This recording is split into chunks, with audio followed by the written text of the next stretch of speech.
tertúlia.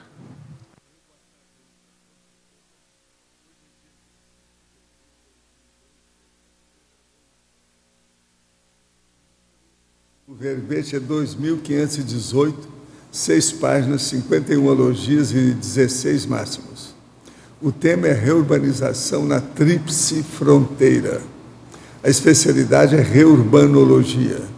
Quem redigiu o verbete é uma veterana especializada nesses assuntos todos, que é a nossa jornalista, professora Denise Paro, que está ali muito bem acompanhada, inclusive por gente também que conhece a área toda aí. Então, hoje nós temos jornal e televisão, tudo junto. Definição. A reurbanização da tríplice fronteira é o movimento de reorganização de espaços urbanos na região situada entre a Argentina, o Brasil e o Paraguai, na América do Sul, reflexo das mudanças desencadeadas em ambientes extrafísicos, reurbex, cujo resultado pode ser observado na melhoria da qualidade de vida e do holopensene local. O holopensene da pacificação, o holopensene da interassistencialidade, a Cognópolis de Foz do Iguaçu, o Campo SEAEC, a Praça da Paz em Foz do Iguaçu, a hidroenergia das Cataratas do Iguaçu, a Itaipu binacional na condição de empreendimento brasileiro e paraguaio, a tríplice fronteira enquanto laboratório para o embrião do Estado Mundial, a integração dos países a partir do mercado comum do Cone Sul, Mercosul, as cidades gêmeas, as escolas bilíngues, a construção do polo gastronômico e hoteleiro 5 estrelas em Puerto Iguaçu, Argentina. Agora, nós temos aí mais de 20 linhas ainda da fatologia, tá? Eu li só as primeiras 5 linhas. Agora, os acoplamentos energéticos originados a partir do contato com ambientes e pessoas, a escagem lúcida, assistências com os réus, os pontos de energias gravitantes localizados nos 3 países de fronteira, o reagrupamento coletivo, a concentração de praticantes da TENEPS na tríplice fronteira, o encapsulamento parasanitário, as dinâmicas parapsíquicas interassistenciais da conscienciologia. Agora, nós temos aí na argumentologia o tópico sobre a taxologia, com 20 efeitos positivos evidenciadores da reurbanização na tríplice fronteira, ano base 2012. Vale a pena ver os 20 itens. Agora, na remissologia, dos 12 verbetes, nós destacamos 5.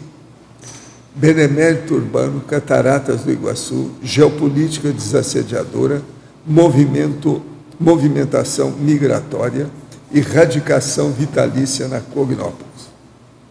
Agora, a frase enfática. A reurbanização na tríplice fronteira é tarefa atinente às consciências intermissivas lúcidas quanto às reurbex em curso, primando pela paz e a max-fraternidade paradiplomáticas. Você, leitor, ou, no caso, ouvinte, já vivenciou a riqueza cultural e a diversidade consciencial da região de tríplice fronteira? Quais proveitos evolutivos vem obtendo com tais experiência? A filmografia tem uma fonte bibliográfica e nós temos aí na bibliografia específica 4 fontes bibliográficas. Agora, a mega-análise aí com o João Paulo são 20 itens. Integração, migração, reorganização, universalismo e hibridismo. Diversidade, trinacionalidade, max-fraternidade, convívio-pensenidade e interassistencialidade. Paradiplomacia, desassediologia, hidroenergologia, multiculturologia e grupo-karmologia.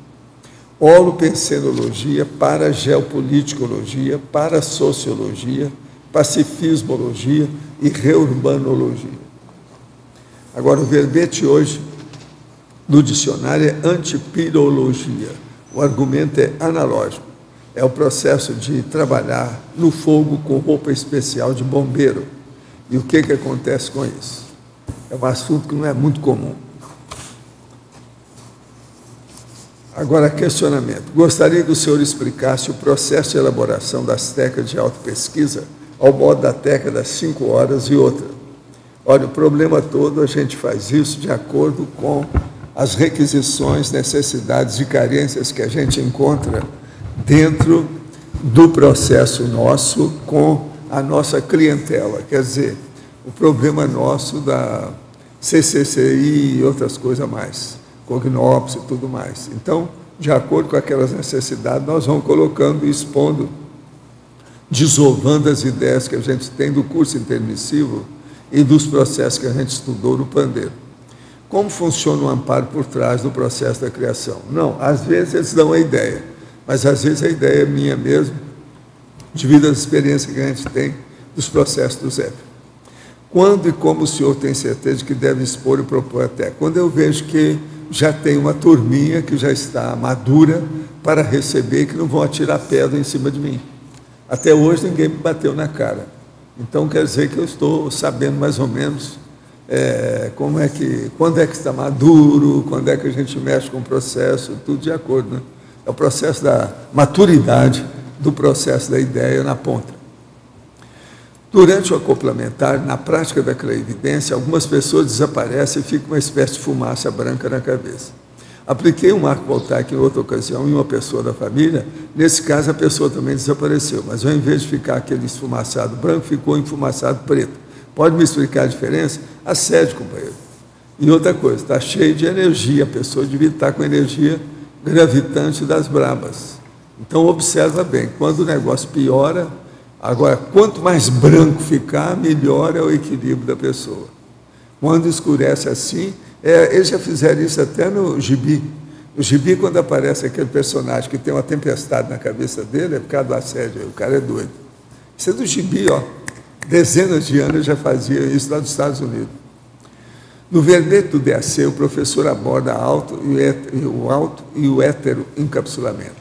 Na Conscienciologia, há vários textos sobre a técnica do EV de forma detalhada, com especificações das manobras a serem realizadas passo a passo. O senhor pode detalhar a técnica do autoencapsulamento? Quais as manobras realizadas passo a passo? Não, o problema todo aí é o seguinte, no encapsulamento é a sua vontade e o domínio que você tem das energias. Com isso, então, você coloca a pessoa, em primeiro lugar, tem que limpar as energias gravitantes dela, e absorvê-la, como se ela fosse o pintinho, e você a galinha, coloca debaixo das suas asas.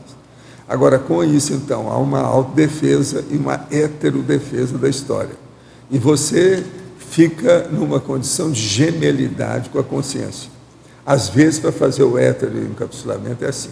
Agora, o autoencapsulamento é só a pessoa pensar e ela intensificar o processo de energia com o circuito fechado. Isso aí dá o autoencapsulamento. Há diferentes tipos de autoencapsulamento. O que já vivenciou e pensou a respeito? Sim, tem uma série de condições nisso aí.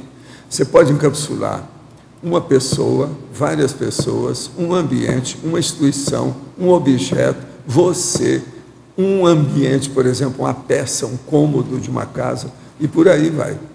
Agora, o ideal é quando a gente pode fazer uma defesa até do edifício inteiro. Isso tudo pode acontecer. O senhor pode detalhar a técnica do heteroencapsulamento passo a passo? O heteroencapsulamento é isso que eu estou falando. Pensa, você assume a pessoa, acolhe ela com amor e carinho, mexe nas energias, vira do avesso com as energias e ajuda naquilo que você puder. Nunca se pode esquecer o processo do acolhimento, da orientação e depois o encaminhamento. Agora, a verbetógrafa, a professora Denise, em Teorologia, página 17, poderia expandir a teoria da Heuerbeck e seus efeitos em outros locais do planeta?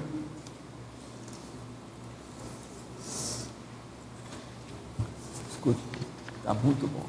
Pode ir em frente, nem física de São Pedro. Oi. Então, o que nós entendemos sobre a teoria da Heuerbeck? A Heuerbeck é um movimento que começa na dimensão extrafísica e, com isso, é uma evidente repercussão na dimensão intrafísica. E aqui na Tríplice Fronteira, a nossa tese aqui que nós trazemos no verbete é justamente essa. E se formos analisar a última década aqui de Foz do Iguaçu, dos efeitos da Heuerbeck, esses efeitos são bem evidentes. Então, a teoria da Heuerbeck prima pela uma higienização, uma homeostasia que começa no extrafísico e tem essas repercussões no intrafísico.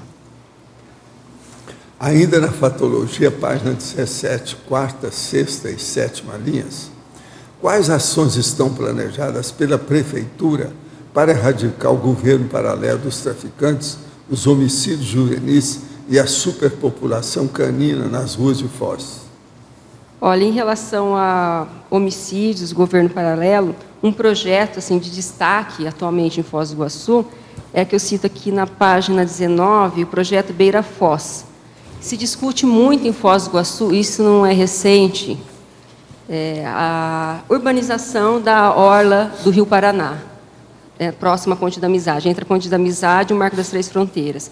Qual que é a ideia das autoridades? É ocupar a área, porque hoje a área serve como ponto de conexão para contrabando, para tráfico. Então, esse é um dos projetos mais sérios que poderia dar uma repercussão no efeito do tráfico, do contrabando, cujos resultados também implicam no número de homicídios da cidade. Então, esse projeto Beira Foz, ele já está estruturado, já está alinhavado, e a ideia é que, a partir do ano que vem, ele seja colocado em prática. Então, já tem apoio do governo federal, então isso é muito bom, porque até então se falava muito nessa urbanização, nessa ocupação, mas não se tinha um projeto efetivamente pronto, um projeto de engenharia. E hoje já se deu um passo nesse sentido. Então, nessa questão aqui dos homicídios, uma das estratégias mais sérias que se vem discutindo seria a implementação desse projeto. Em relação à população canina, nós temos uma estimativa de 70 mil cães e gatos em Foz do Iguaçu, principalmente aqueles que vivem em rua. E o que tem sido feito?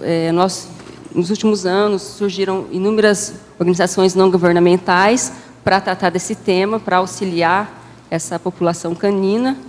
E também foi aprovado recentemente na Câmara Municipal um estatuto de cães e gatos, né, que vai primar para essas questões aí da população canina. Então, a gente percebe que há um movimento favorável no sentido de melhoria, né, dessas questões. E tem também a IC aí, que a turma está estudando. IC, dos animais. Multiamigos? Na fatologia, página 17, primeira linha. O fato de haver o atendimento em massa na saúde pública de Foz do Iguaçu não leva à queda na qualidade do atendimento feito aos pacientes?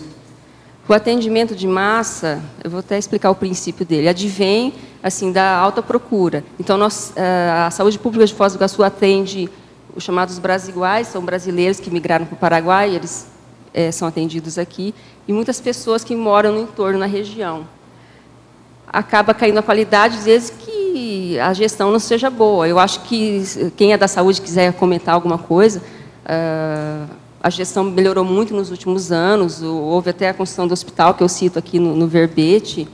Eu acho que se houver uma organização, uma administração de excelência, não tem como cair. Depende muito dos gestores, né?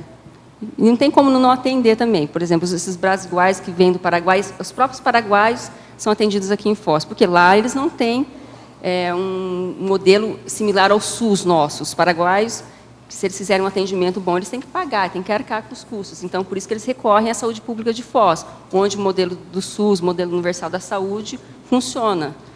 Então, não tem como o Brasil estancar isso. Não vou atender mais estrangeiros. Então, é até um princípio de assistencialidade, né? Agora, gente, a Denise é repórter dessa região da Gazeta do Povo, que é o maior jornal do Paraná. Ela sabe tudo. Quantos anos já que você está trabalhando? Eu comecei a trabalhar em 96. Pois é. Mas eu saí para fazer mestrado, voltei. Mas está aí, firme. Agora aqui, taxologia, página 19, item 7. Convivência. Poderia falar sobre os centros de convivência e qual é o impacto deles em Foz? O Centro de Convivência Escola-Bairro, né? Então, foi uma iniciativa, acho que muito bem-vinda, né, da atual gestão, que foi a construção desses centros de convivência. Por quê? O que ocorre em Foz do Iguaçu? O índice de criminalidade na faixa etária juvenil é alto. Esse ano, nós éramos primeiro, em alguns anos atrás, e agora nós estamos em 9º. Então, assim, ainda é preocupante, mas, assim, tem melhorado. Então, acho que a importância desses centros de convivência, porque eles têm atividades para ocupar as crianças no período, no contraturno escolar.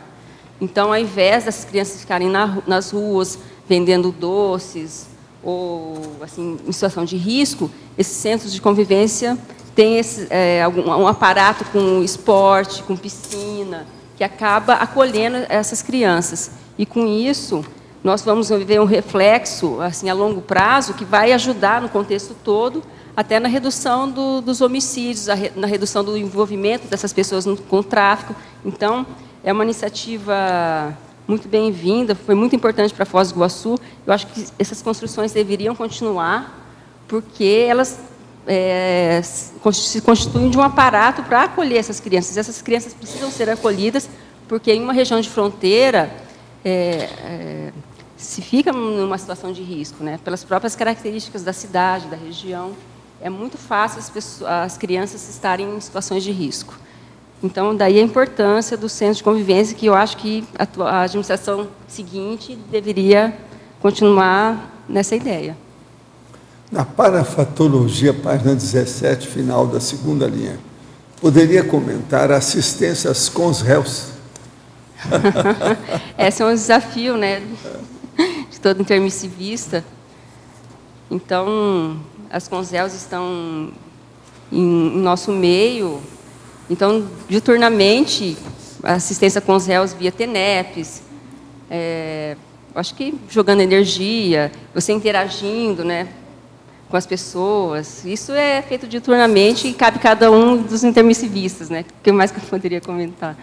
Em efeitologia, página 17, final da quarta linha. Por favor, aborde o efeito da presença de CONSREUs. O efeito da presença dos Não, é só ver aí o Rocha aqui perto. Cadê o Adélio? Cadê o Adélio? Preciso ver o Adélio. Isso é fácil da gente entender. Nós podemos perceber no alto índice de criminalidade da Tríplice Fronteira, no contrabando. Mas olha, a Camila não tem nada a ver com isso. Ela, você sabe, ela também da Rede Globo, né? Então, o negócio está tudo aí. Hoje nós estamos com alto nível aqui. Cuidado com esse negócio que a mídia está presente. Negócio sério. Agora, aqui, no verbete do DAC, página 50, o interassistenciologia, poderia aprofundar? Aqui eu digo o seguinte: o objetivo básico de toda a cognópsis conscienciológica é criar e manter um oásis de reflexão cosmoética evolutiva e prioritária dedicada à interassistenciologia. Nesse ponto, entrosa perfeitamente com o seu verbete. Agora, o que é que se passa? É o que nós estamos tentando fazer aqui. Então, o processo do Conselho dos 500, a Ágora, o problema do discernimento com todas aquelas bases ali, é o processo da interassistenciologia com o universalismo. Então, o problema da democracia pura, direta, tudo isso também envolve aí o caso da cognópsis conscienciológica, que o povo já chamou aqui de bairro do saber. Nós temos feito força para isso aqui ser mesmo um ponto igual a uma universidade aberta. Agora, outra aqui, no verbete do DAC, poderia ampliar na página 49, refratariologia. Eu digo o seguinte: você pode fazer o encapsulamento de tal maneira que consegue ir protegido a qualquer lugar. Pode instalar o estado vibracional, ou seja, o trinômio EV instantâneo, integral, indubitável, e se preparar e ficar forte dentro da auto-parapsicosfera, enfrentar o holopensene negativo e não permitir que nada entre, tornando-se refratário aos exopensenes, intrusopensenes ou xenopensenes. É do jeito que nós estamos falando. O processo aí é a pessoa saber fazer isso, ter autoconfiança naquilo que ela faz e ter experiência, porque o problema todo é o princípio da descrença. Não acredita em nada que eu escrevi ou que eu estou falando aqui. O problema é a pessoa fazer aquela experiência por si. Esse é o caminho. Agora, em conclusão, antievoluciologia, quando a vida tornou-se a própria fogueira, alguma sugestão de profilaxia? Sim, a profilaxia é a pessoa se organizar. Ela se organizar de tal maneira que ela possa ver tudo o que ela precisa fazer e já encaminhar, ter um processo mais de prevenção, de profilaxia, observando o prioritário. Então, é muito importante a prioridade com a profilaxia para o problema da auto-organização. Com essa auto-organização, a pessoa vai ficar mais eficaz, mais eficiente, vai dinamizar a vida e os produtos e resultados, os frutos dos seus altos esforços serão maiores. Então, o caminho é por aí. Agora, o caso é a pessoa ir fazendo a experiência e vendo os resultados, e aquilo então se amplia. Quando a pessoa começa a fazer uma interassistencialidade maior, os amparadores aparecem. Aí então também intensifica tudo, potencializa o trabalho da pessoa. O caso é começar com confiança, que aí a coisa deslancha. Agora, lembre-se, começar é fácil, manter depois é que é mais difícil. Então, observa bem. Agora, é bom começar para a pessoa ter experiência, ver como é que é e tal. Agora, eu entrego, então, a professora Denise a vocês. Pode falar. Adriana, aqui no B. Na página 18, em ciclologia, você podia ampliar o ciclo algoz-vítima no contexto desse teu verbete? Então, no contexto da tríplice fronteira, como nós temos um alto índice de homicídios, de crimes, então, o que eu trouxe aqui é que, se você não conseguir sair desse ciclo, aí fica vicioso, né? Ora você está no papel de algoz, ora está no papel de vítima. Então, como tem alto índice de homicídio, até que ponto essas interprisões não são mantidas, se você não conseguir dar um upgrade, né, nessa situação, nesse contexto. Então, foi isso que eu trouxe. Porque é um ponto de convergência, a fronteira, um ponto de encontro, né? E os homicídios aqui são causados, na maior parte, por divergências causadas pelo contrabando, pelo tráfico. Então, começa assim, uma inter-relação muito mal resolvida. E se a consciência não consegue superar isso, fica mantendo, né? Ora algoz, ora vítima, nesse sentido que eu entendo. Como é que a gente pode auxiliar nessa reurbanização, nesse ciclo? Externamente, a gente tem como auxiliar? Nós, enquanto intermissivistas? Isso. Eu acho que assim, o contexto hoje da conscienciologia está bastante favorável para esse tipo de assistência, né? Então, nós temos o curso ECP2, nós temos as dinâmicas interassistenciais, que são feitas quase diariamente, tem uma dinâmica. Nós temos as técnicas energéticas. Então, nós temos a TENEPS. Eu acho que todos esses aparatos, eles auxiliam nesse processo de reurbanização. Obrigada. Denise, aqui em cima, no A. Você viu alguma coisa com relação a esse... Alan, aqui. Pode falar. Esse contexto da reurbanização aqui de Foz do Iguaçu em relação aos idosos, tratamento que são dados aos idosos. Recentemente a gente teve, inclusive, aí uma denúncia, né? Sim, acompanhei. Há 30 anos, o Lar dos Velhinhos era administrado por uma entidade e tal. Como é que você viu isso dentro desse contexto? Eu senti falta aqui de alguma coisa nesse sentido. Ah, dos idosos, né? Poderia até acrescentar depois. O que nós temos dos idosos? Teve aquele episódio lá naquela instituição, que é preocupante, né? Está sendo investigado. E nós temos também o Centro de Convivência do Idoso, que foi criado recentemente. Então, foi um avanço aí nessa área. Mas, assim, essa questão da terceira idade, ela tem tido bastante destaque nos últimos anos, não só em Foz, né, no contexto geral. Mas, assim, em relação àquela instituição, o que eu posso falar que está sendo investigado. E é uma situação bastante preocupante, né, porque a pessoa está lá para dar assistência e faz o contrário. Então, a gente tem que esperar aí o que vai ser feito, né, qual vai ser o resultado disso, para poder aprofundar algo nesse sentido. No A, Patrícia. Aqui no A, Denise. Sim, estou vendo. Primeiro, parabéns pelo verbete, ele está muito interessante. Obrigada. Eu tive que até enumerar as coisas que eu gostaria que você expandisse mais, mas Sim. não vou ser muito egoísta, não. Sim. Vou começar aqui pelo exemplologia. Você coloca mini-urbanização na tríplice Sim. fronteira. A ordenação de ruas, avenidas e alfândegas. Primeiro, eu queria saber se você conhece projetos nesse sentido, se existem, se poderia Sim, falar um pouco disso para a gente? Em relação à mini-reurbanização. Vamos pegar o exemplo de Cidade do Leste, no Paraguai. Eu não sei quanto tempo você está aqui em Foz. 2 anos. Então, por exemplo, quando eu cheguei em 96.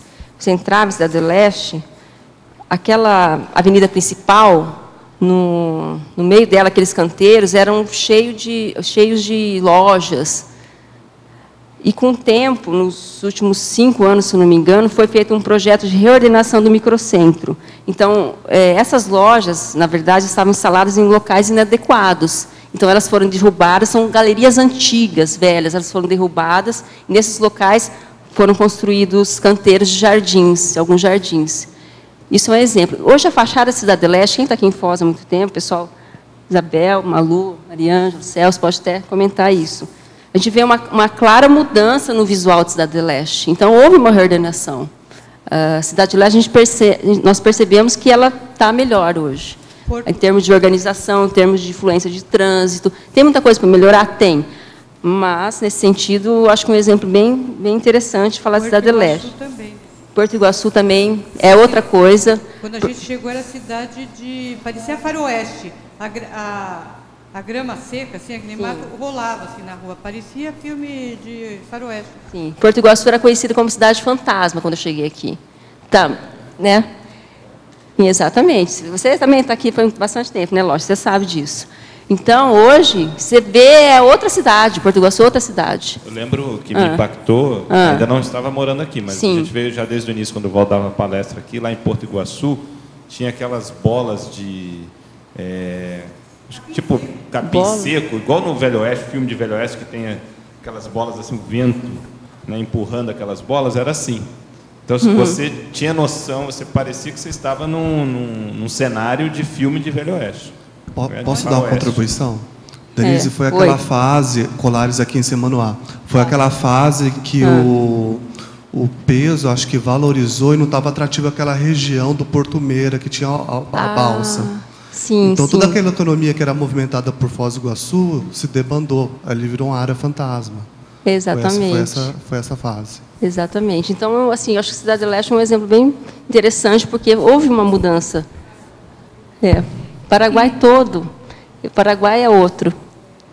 E, com relação ao futuro, você conhece algum projeto que pensa a Tríplice Fronteira integrada nesse sentido? Houve algumas tentativas, até do Instituto Polo Iguaçu, que é uma organização que tem aqui, similar a uma ONG, de fazer uma integração, né? Então, tem um projeto, até de se chamar a região de Polo Iguaçu, para dar uma denominação de uma integração, de fazer algo só. Mas isso, assim, está caminhando muito lentamente. Mas, assim, um projeto assim, imediato, de maior impacto que eu vejo agora, é o Beira Foz. Se sair do papel, vai ser um grande avanço para a região, que é a ocupação da orla aqui do Rio Paraná, e depois do Rio Iguaçu, até próximo às cataratas. Então, eles querem ocupar com hotéis, com restaurantes. Qual é a ideia? Ao invés de você ter que demandar assim, um exército de policiais para patrulhar essa área, então vamos urbanizar, vamos construir, vamos ocupar. Dessa forma, você isenta o poder público de ter que ficar diuturnamente naquela área. Denise. E você ocupa. Porque hoje nós somos de costas para o rio, né? Aqui em Foz tem muito isso, né? A população de Foz do Iguaçu está de costas para o Rio Paraná. Você não usufrui disso. Você está numa cidade das águas, onde você quase não tem contato com as águas. Denise, eu ia te colocar justamente isso, Colares, novamente. Como que você... Realmente, a cidade está de costas para o rio, né? Sim. Como que você vê, você que está mais por dentro interagindo aí, essa questão da urbanização ali da orla do Rio Paraná? Porque ali é uma região difícil. A beira-rio é uma rota de tráfego. De noite não dá para passar lá. Não dá. Então, como que você vê isso? Eu não sei, qual a ideia que você tem isso vingue daqui a 5, 10, 20 anos? Como é que... Qual a expectativa que você tem em relação a esse projeto? Olha, o governo federal está apoiando bastante esse projeto, já está na esfera ministerial, já foi discutido no Ministério do Meio Ambiente, no Ministério da Justiça, porque é interesse da segurança ocupar essa orla. E o ano passado ocorreram algumas reuniões aqui em Foz, com apoio da Itaipu, então está num patamar avançado. Então, né? Antes não tinha nem projeto, né? Então o avanço foi que hoje, pelo menos, se pensa sobre isso, se discute isso. Agora, de se concretizar isso, vai depender muito da vontade governamental, né? Obrigado. Denise, não sei nem se caberia que ano passado teve aqui em Foz um encontro nacional, né, de todos os secretários de segurança. Sim, né? sim. E o secretário de Turismo do Estado foi o único que não era da segurança que participou do evento, inclusive por conta desse projeto aí. Então, está tendo um apoio assim bem grande. Gente. Sim, sim. Eu acho que seria uma saída bem louvável para Foz do Iguaçu, se esse projeto saísse do papel. Porque, presta atenção, quem conhece Porto Iguaçu na Argentina, olha como que é a orla deles lá no Rio Iguaçu. A orla deles é ocupada. Nós temos restaurantes, nós temos um marco. Então, uma realidade totalmente adversa de Foz do Iguaçu. Só continuando nessa linha da geopolítica, eu queria que você comentasse também na página 17, a quarta linha, a migração do contrabando de Foz do Iguaçu para a costa oeste paranaense e a remoção de favelas à margem do Rio Paraguai. Sim. Então, essa remoção de favelas começou já há uns 10 anos. Algumas favelas já foram retiradas da margem do Rio Paraná e essas moradias foram transferidas para outros locais. Mas ainda algumas favelas permanecem lá. Nós temos alguns bairros ali na margem, né? Mas a prefeitura tem um projeto para continuar transferindo essas moradias. Então, o que a prefeitura quer fazer? Quer retirar os moradores do local para depois fazer a ocupação. Então, já tem esse projeto ali. E, ao longo do tempo, algumas favelas já foram retiradas. Qual que era a outra que você falou, a segunda? A migração. A migração do contrabando é o seguinte. Em 2007, foi construída, reformada, né, a nova aduana de Foz do Iguaçu, que faz divisa limite com Cidade Leste. Então, com essa reforma, mudou o sistema de gerenciamento da fiscalização. Porque, quando eu cheguei em Foz, nós tínhamos a cultura do laranja. O que seria a cultura do laranja? Então, os sacoleiros, os compristas, recrutavam uma série de laranjas, 5, 10 ou mais, cada um passava uma quantidade de mercadorias pela Ponte da Amizade, porque não havia um modo de se fazer uma fiscalização mais efetiva na ponte, então era meio que trânsito livre.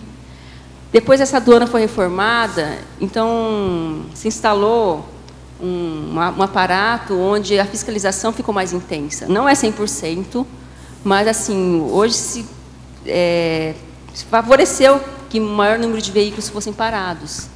E com isso, a fiscalização aumentou, esses compristas resolveram usar outros meios para passar essas mercadorias. Então, eles começaram a usar o Lago de Itaipu, que vai de Foz a Guaíra, com mais intensidade, passando as mercadorias via Lago de Itaipu em barcos. Então, por isso que o contrabando migrou. Antes, ele era mais concentrado em Foz, não que ele não existia nas demais cidades. Mas, hoje, com o aperto da fiscalização em Foz, ele começou a se dissipar para as demais cidades da costa oeste. E nós tivemos, inclusive, até repercussões sociais disso. Porque uma cidade onde tem uma cultura do contrabando, essa cultura repercute na educação. Recentemente, eu fiz uma matéria na qual mostra que crianças não, adolescentes estão deixando de ir para a escola para trabalhar no contrabando. E não é só em Foz. Foz já havia isso. Isso começou a repercutir socialmente nas outras cidades. Os efeitos da cultura do contrabando. Então, é algo muito sério, né? Como que vai se alastrando. Denise, então, aqui, isso tem a ver com o incremento do comércio lá em Saltos del Guairá? Tem. Né? No Paraguai mesmo, lá está vendo um polo também, né? Você conhece lá, né? Sei. Exatamente. Então, Salto del Guairá, que é na divisa na fronteira com Guaíra, aqui no Brasil, que é ali perto de Mato Grosso do Sul também, limite com Mato Grosso do Sul. É o Paraguai, o comércio paraguai é idêntico de Foz, só que Foz sempre foi maior, até hoje é mais pujante. Agora, se você for comparar o crescimento dos últimos anos de Guaíra, do comércio de Salto do Guairá, é fenomenal. Por quê? Em razão também dessa movimentação ao longo do lago ali, que se procura novos meios, né, para fazer o transporte de mercadoria. Então, Salto do Guairá ampliou o número de lojas, de shoppings. É outra cidade. Agora, Denise, aqui no B. quando nós chegamos aqui em Foz em 96, teve uma coisa que me chamou muita atenção, que está aqui no seu polinômio, né, o polinômio real, dólar, peso e guarani. Você podia falar um pouco a respeito? Então, uma cidade bastante interessante de se viver, que eu falo que Foz é um laboratório, né, para pesquisas sociológicas, de todo quanto é tipo. Onde que você vê uma cidade, é claro que tem outras, não estou defendendo Foz, onde circulam 4 moedas no mínimo, né, porque outras também. Mas é interessante, é uma característica dessa fronteira. Então, às vezes, na minha carteira, eu ando com peso, com dólar, com guarani. É muito comum isso. Então, em qual cidade você vai ter esse trânsito livre para fazer essas trocas? Às vezes até o euro, né? Às vezes até o euro, né? Você que trabalha com turismo... Os turistas usam o euro, né? Usam. As 5 moedas têm curso livre aí. Exatamente. Agora, é interessante que você vai no mercado, eles aceitam o teu guarani, dependendo de onde você vai fazer a compra. Então, não é só no banco, na casa de câmbio. Você pode pagar com peso, em Portugal você pode pagar com real. Então, essa característica é muito interessante de Foz do Iguaçu. Agora, Denise, eu queria lhe perguntar, você falou aí um pouco da vontade política e da questão da administração municipal. Sim. A gente, então, agora, não sei, mas me parece que o governo do Paulo McDonald, de certa maneira, favoreceu vários aspectos da reurbanização que você traz aqui. Sim. Como será com esse novo governo aí do Reni Pereira? O que você vê, assim, de ponto de vista de Trafores e Trafares? Você acha que haverá uma continuidade ou a linha dele é radicalmente diferente? O que você vê aí? Olha, o que eu percebi, as entrevistas que ele deu, ele quer continuar o que está dando certo. Então, em termos da educação, ele até escolheu a nova secretária que foi nomeada, é a diretora da escola que tirou a maior nota do IDEB, que é a Escola Santa Rita de Cássia, se não me engano. Então, ele escolheu uma pessoa técnica da área para assumir a Secretaria de Educação, que é algo que deu certo, acho que no governo atual. E ele tem essa perspectiva de qualificar. Então, o que ele quer é continuar. Eu perguntei para ele, né, numa entrevista, eu falei, o desafio é a IDEB. Ele falou assim, sim, nós queremos manter ou se não aumentar. Então, ele está com essa vontade. Agora, o que vai acontecer vai depender muito... das injunções.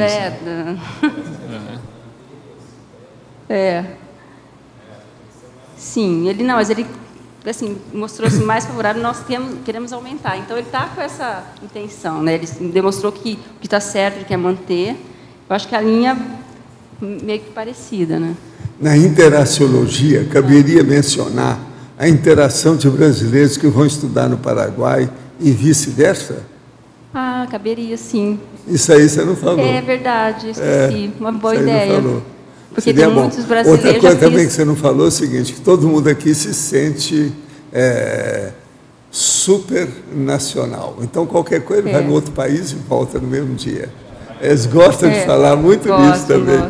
Seria bom mostrar, não é só o processo de dinheiro. É o problema da, vamos dizer, a dromomania. É verdade. Uma coisa que eu já vi é o seguinte, os parentes da gente, quando vêm aqui, não vêm para ver a gente. Primeiro eles vão ao Paraguai, depois é que vem ver a gente. Verdade. Isso é muito comum, é generalizado. 90% do povo é assim. Primeiro eles vão no Paraguai, depois vão ver você. É você e tal. Aí eu lembro. Sabe? Isso tudo também é bom lembrar. Na fatologia, poderia ser mencionada a dificuldade na revalidação do diploma no Brasil, das faculdades concluídas no Paraguai, e o preconceito nesse sentido devido ao estigma das falsificações no Paraguai? É uma ideia interessante também. Essa revalidação de diploma é bastante polêmica. A CAPES já se posicionou contra a revalidação automática, né? Porque hoje você tem que continuar o processo numa universidade pública daqui do Brasil. E agora aqui tem a UNILA, essas coisas todas. Você já viu esse processo da UNILA com tóxico, etc., acadêmico, tudo isso? Você sabe que eu recebi uma turma da UNILA aqui, de acadêmico. Eu perguntei para eles, falar que realmente tem o processo do tóxico. Tem. O negócio é sério, eles estão combatendo, estão dando um jeito. Eu recebi esse povo essa semana, eles vieram aí. Professor, o melhor modo de modificar a personalidade é pelos pensenes, certo? Ok. A qualidade desse é que determina nossas ações, correto? Sim. Será que pela vontade, com intenção, cosmoética, da melhoria pessoal, visando o nosso bem dos outros, fica mais lista essa modificação? Sim. O melhor é quando a pessoa começa a fazer assistência. Aí ela sai do egão e começa a pensar no grupo evolutivo. Ela começa a melhorar. Com o passar do tempo, ela chega na policarnalidade. Aí ela melhora de vez, fica profissional em matéria de evolução.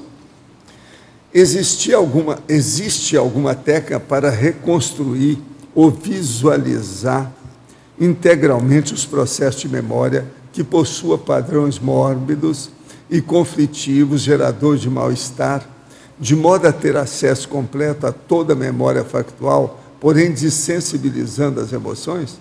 Sim, o processo todo é a pessoa começar por duas vias simultâneas.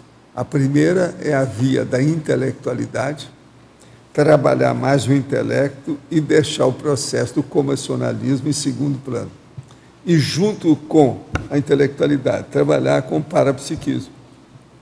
Se ela entra nisso, o processo de dor, sofrimento, mal-estar, vicissitude, percalço, tudo isso diminui. Ela, então, começa a ficar mais otimista e ela começa a produzir mais. Os altos esforços dela vão ser mais potencializados, produtivos e melhores. Então, o processo é esse. Mental soma, interassistencialidade, dentro do processo da cosmoética. Agora, a primeira atitude e reação melhor da pessoa é o CGC, ou seja, o Código Pessoal de Cosmoética. Agora, a verbetógrafa. Na efeitologia, página 17, quarta linha. O efeito da política norte-americana na região. Qual é a influência estadunidense nesta região? Eu sabia que essa pergunta ia ser feita. Então, é o seguinte, nós temos todo o processo aí da Tríplice Fronteira ser acusado como ponto de movimentações terroristas, né?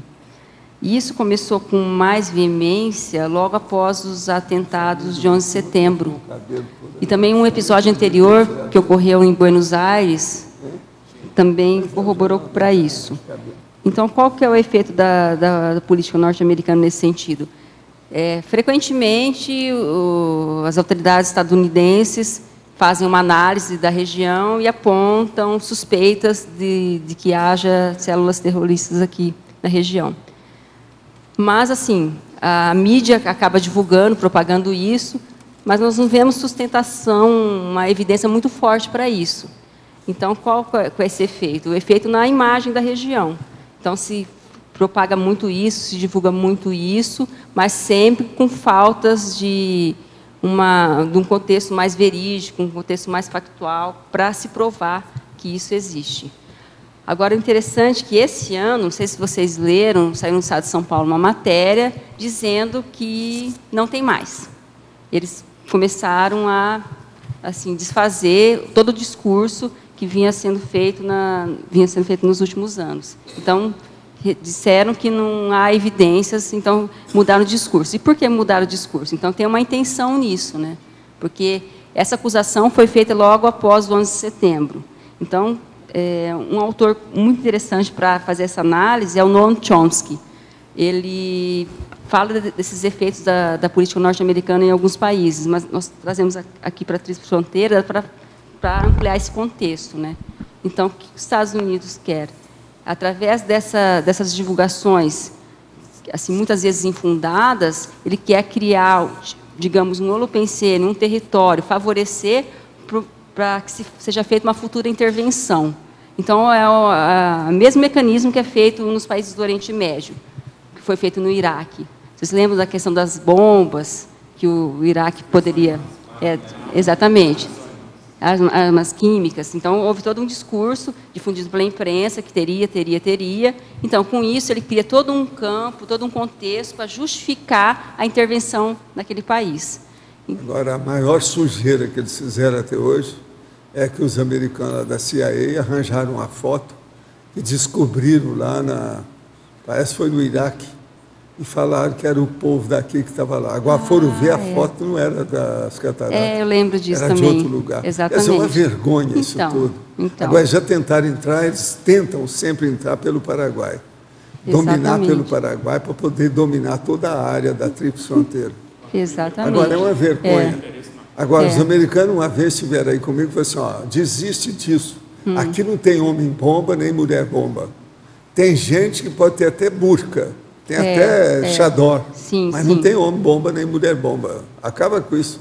Tem muito islâmico, sim, mas é gente de paz. 75 etnias, deixa de bobagem na cabeça. Exatamente. Agora, gente, eu estou vendo que aquele nosso amigo lá em cima parece que é o Geraldo. Ele está com o cabelo cortado.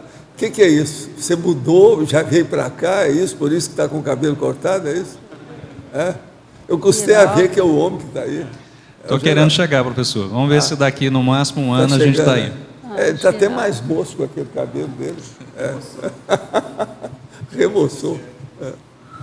Olha, pode falar e continuar aí o seu caso. Não, quanto a essa questão aí uma vez eu vi um palestrante, um acadêmico de RI, de Relações Internacionais, falando... Ele lançou um livro aqui, eu me esqueci agora o nome do livro, o nome dele. Era sobre a guerra, o terror na Tríplice Fronteira, um acadêmico do Rio de Janeiro. Eu sei quem é.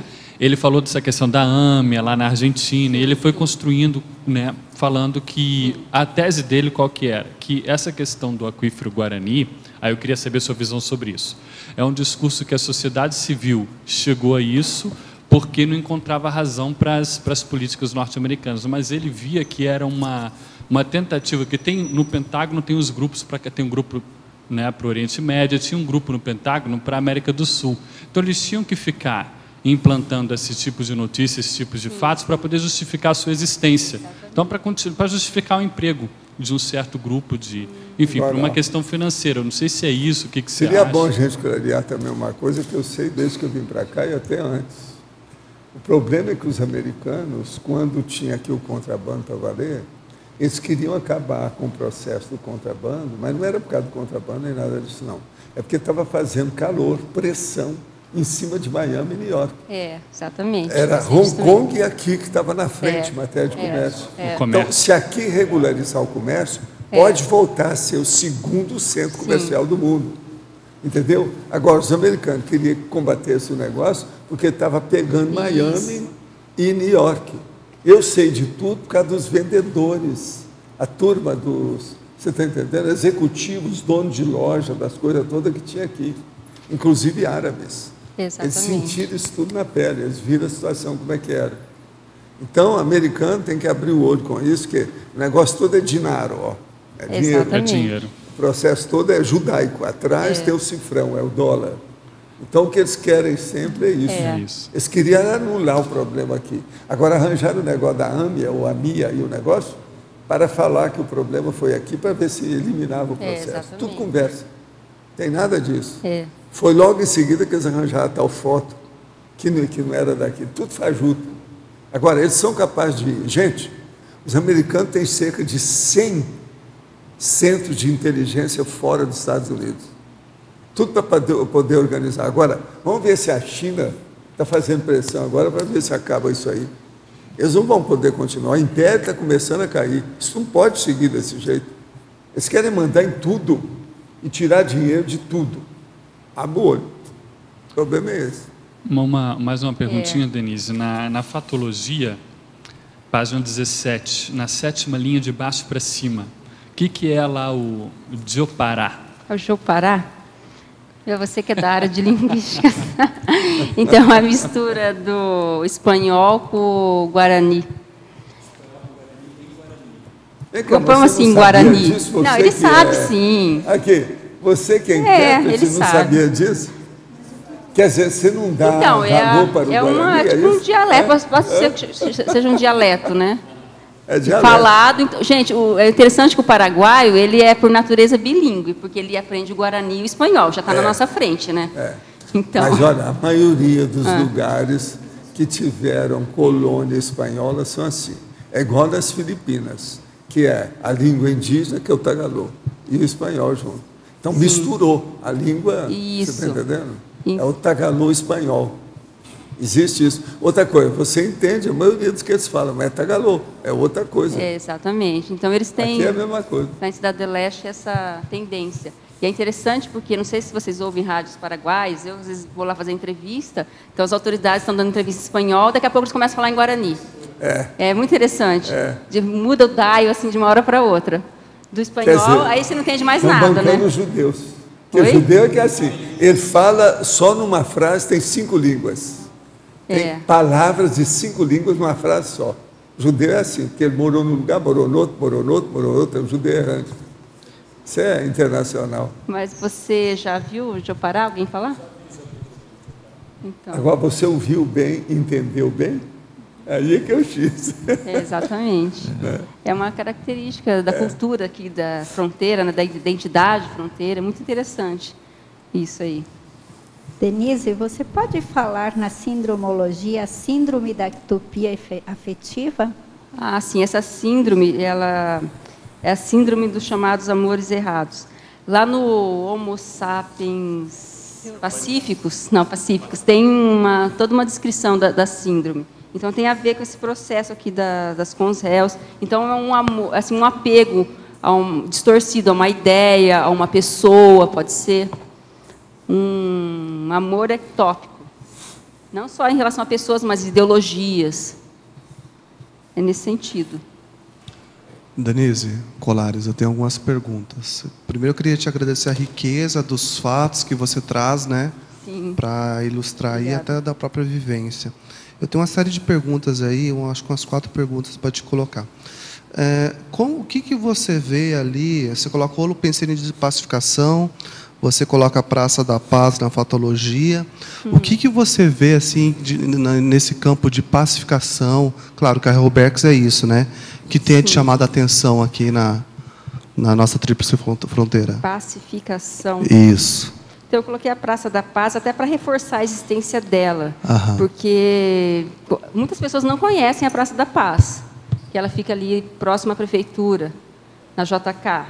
Então, acho que é um ponto que deve ganhar atenção nos próximos anos. Acho que as autoridades têm que melhorar aquele local, fazer as pessoas frequentar aquele local. Recentemente teve a virada cultural, um evento cultural, foi na Praça da Paz. Então, tem que reativar essa Praça da Paz. Está nesse mesmo sentido, essa mesma linha, alguma coisa dentro da cultura árabe, islâmica aqui, tenha te chamado a atenção em cima da pacificação, não? Olha, em termos de pacificação, vamos até fazer a correlação com a questão do terrorismo, né? Nos últimos anos, esse discurso dos Estados Unidos em relação à presença de terroristas aqui até perdeu o fôlego. Então, nesse sentido, eu acho que até foi um pouco benéfico para a comunidade islâmica, né? Porque eles eram muito atordoados com isso. Mas, assim, vira e mexe, tem algum órgão de imprensa que volta com essa questão. Em termos de pacificação, há o convívio, assim, entre as etnias. Mais assentado. Muitas vezes é um convívio distante, né? Fala-se que vive em harmonia, mas, assim, às vezes é muito distante isso. Não é uma convivência muito estreita. Mas, assim, se for comparar com outros contextos, outros países, nós temos uma pacificação. Ali do outro lado, ali do outro lado do Rio Iguaçu, do Rio Paraná, Paraguai ali, é uma área não é bem área, o termo que eu quero colocar. Ali é vendido muitas armas que são contrabandeadas para o Brasil. Rio Iguaçu? No Rio Paraná, Paraguai. Tá. Você tem identificado algum fato, algum débito kármico que tenha acontecido naquela região que você talvez possa ponderar que seja correlacionado a isso? Desculpa, você pode repetir algum fato ali no Paraguai correlacionado ao contrabando de armas do Brasil deve ter gerado algum débito kármico para eles.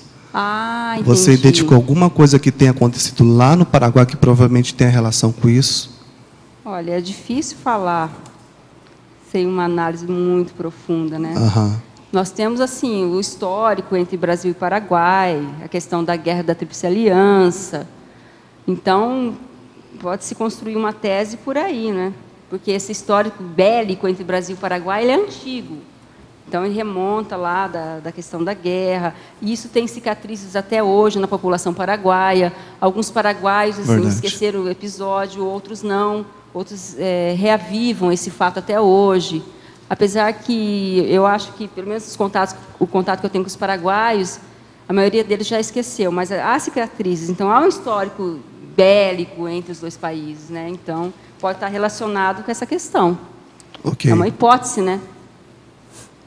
O senhor falou recentemente de uma nova Comunex que está se formando e que provavelmente muitos que estão estudando Conscienciologia farão parte. O senhor poderia falar mais um pouco sobre isso? Não, isso é apenas uma hipótese, ainda não está se formando, não. A gente conta com vocês, quando dessomarem, para fazer isso. Vamos ver o que vai dar, não é isso? É, para a mão de obra para todo mundo.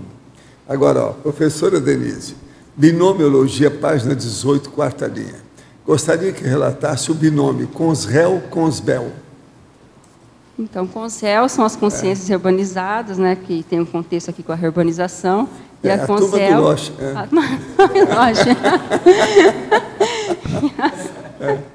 E a Consbel, consciência belicista. Então, aqui no contexto da fronteira, nós temos, né, a incidência desses dois perfis, desses dois tipos de consciências.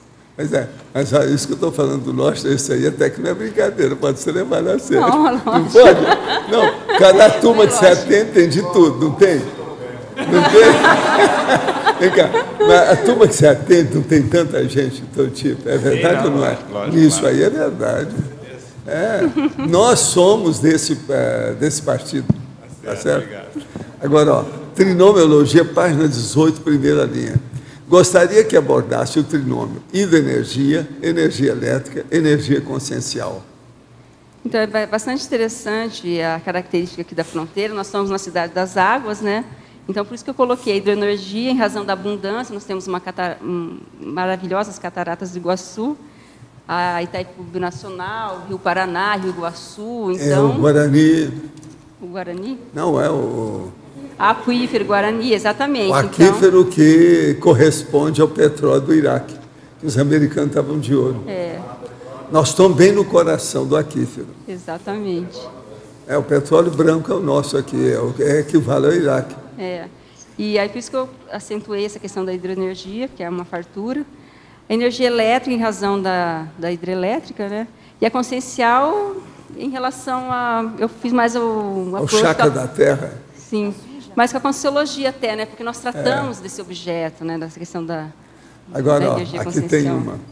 Maniologia, página 18. O que é oplomania? Esse não sabe nada. Ótimo. Se um cara não sabe o que é oplomania, já é uma grande coisa. Está relacionado à coleção de armas. Armas e munições. Então, aqui... Só uma pessoa que não sabe o que é isso é uma grande coisa. Já mostra que não é americano. Exatamente. E aqui nós temos constantes apreensões de armas, né, arsenais. Isso essa semana teve um. Lá nos Estados Unidos agora houve uma corrida para as lojas de armas. Foi. O pessoal com medo em função de proibirem a venda. Né? Parece que eles estão querendo reagir pela primeira vez. Há 50 anos que eu vejo esse negócio, pela primeira vez parece estar reagindo. O Obama lá mexeu na situação, tem gente a favor, já fizeram a declaração para combater a associação do rifle. Vamos ver o que vai dar. Agora, é a primeira reação contra a arma nos Estados Unidos que eu vejo. Toda hora acontece. Mas eu sei disso. Tá fora de controle. Se você entrar em certos lugares, você há de ver as famílias como é que tem arma. Isso é impressionante, eu sei disso, ó. E a época do Charleston Heston, era pior ainda, que eles colocaram o cara, porque ele estava com muito cartaz em Hollywood, colocaram lá uma estrela para dirigir o processo da associação. Agora, o cara que dirige isso é um gênio doido. A Manhattan Connection, aquele programa, apresentou o cara falando as coisas dele toda essa semana agora. Isso foi ontem, Manhattan Connection. Que esse cara é piradão, mas não aparece, entende? Mas é o que tem a maior cabeça. Ele é que estendeu esse processo de associação. É o maior lobby que tem nos Estados Unidos, é esse aí. Eles defendem com unhas e dentes o processo do uso. O processo mesmo de mega assediador intrafísico, né? Agora, ó, tem muita coisa de dinheiro atrás disso, por isso que é aqueles... Exatamente, uma indústria. Estão um pouco ligantes que mata os outros. O processo é o dinheiro, tem que vender a arma, a munição. Porque armas e munições. Você veja bem, esse rapaz, o negócio que pegou foi isso. Que ele tinha 20 anos, foi vamos dizer, aprendeu com a mãe a atirar, pegou metralhadora lá, que é uma verdadeira metralhadora, que é um fuzil tipo metralhadora, e mais 2 armas, que eram as 3 armas da mãe. Matou a mãe, 20 crianças, mais 7 adultos. Agora, outra coisa, apenas alguns metros assim, parece que não chega a 1 quilômetro, lá no centro da cidade, tem uma associação que faz exposição de armas nos Estados Unidos inteiro. O Holopensene, né? Tudo lá dentro. É nessa cidade lá, a Town. Você está entendendo? Newtown. Então, vocês vejam bem como é que é possível um negócio desse. Isso aí pegou. Chateou o povo. Você está entendendo? Que o negócio está muito óbvio. Ele está ali, praticamente, na matriz do processo belicista dos Estados Unidos. Agora, um menino de 20 anos. Agora, o menino é pirado. Você olha pela foto dele, você vê que parecia ser um pouco microcéfalo, qualquer coisa nesse sentido. O que eu tenho visto, Valdo, é que eles estão tentando jogar a culpa para a falta de diagnóstico mais adequada. Como se o psiquiatra, o psicólogo fosse sempre... Estados Unidos é o lugar que tem mais gente presa. Eles vão pôr metade da população na cadeia. Isso é um dos pontos que estão falando, justamente. É aquele negócio do psicógrafo. Por que os americanos... Se for fazer isso, eles acabaram com o psicógrafo porque começaram a ver que era gente doida demais. Ia acabar com o processo do Pentágono. Foi o Pentágono que entrou para acabar com o psicógrafo, o psicograma. Vocês sabem, o psicograma era o conscienciograma que existia na psicologia, para estudar o perfil psicológico das pessoas. Então, o que se passa? Fizeram o psicograma e uma pessoa andava com a outra, por exemplo, um líder comercial, industrial, político, um líder político, andava com o cara durante 3 dias e ele ia preenchendo os dados do psicograma. Então, sabia se o cara valia a pena ele seguir como líder ou não. Aí, quando começaram a fazer isso, eles viram que a maioria das pessoas, tudo tinha caso psiquiátrico, que não valia a pena. Por exemplo, se isso tivesse feito no Brasil, possivelmente o Collor jamais teria sido presidente da República. Agora, os americanos, então, através do Pentágono, viram aquilo, o que fizeram? Logo depois, na Segunda Guerra, porque foi na Segunda Guerra que eles viram isso, eles eliminaram o processo. Então, ficou o psicograma e psicógrafo nos dicionários da parte histórica da psicologia, mas eliminaram, ninguém pode falar nisso, é tabu. Então, veja, eu conversei com o doutor Aloysio, que foi um dos caras maiores que criaram o psicograma, era especialista. E ele veio para o Brasil na época do Golbery, aí eles descobriram que era ele, começaram a perseguir o homem, acabaram com os livros dele, acabaram com a vida dele, ele era perseguido de todo jeito. Ele ia lá em casa conforme o dia no itinerário, conforme o dia no outro itinerário, porque sempre olhando para trás. Ele tinha já um recalque, sabe, um complexo de perseguição violenta por causa do povo. Agora, quem é que estava atrás dele? O povo do Golbery, da época da Revolução, os americanos, os japoneses, os judeus e a Igreja Católica. 5, tudo atrás dele. E ele fugindo desse povo todo.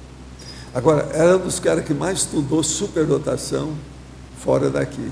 Antes da Segunda Guerra, ele foi para a Bélgica, em novembro.